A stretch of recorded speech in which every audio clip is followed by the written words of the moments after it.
கல்லை வந்து சரியாக அரைக்காது. அப்போ அவுட்டன் கிடைக்காது, நமக்கு தேய்மன் ஆகி போயிடும். அதை கொண்டாந்து ரீஒர்க் இதை பண்ணுறோம், சீட்டிங் எடுத்து ரீஒர்க் பண்ணுறோம். இதை வந்து இதே மாதிரி பேரிங் சைஸ் இதெல்லாம் பண்ணி ரெடி பண்ணி வறுவு போட்டு விட்டு மாட்டி கொண்டு ஃபிட்டிங்ஸ் பண்ணி கொடுத்துருக்குது.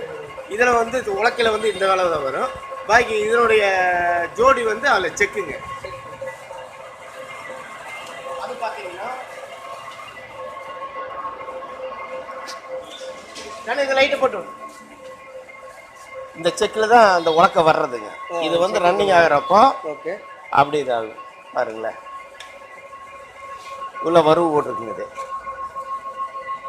அதே மாதிரி அந்த மிஷின் வந்து ரன் பண்ணுறதை உங்களுக்கு காட்டுறேன், ஓட்டி காட்டுறேன். ஆனால் அந்த ஃப்ளக்கை போட்டு விடு, நான் சொல்கிறப்ப போட்டு விடு.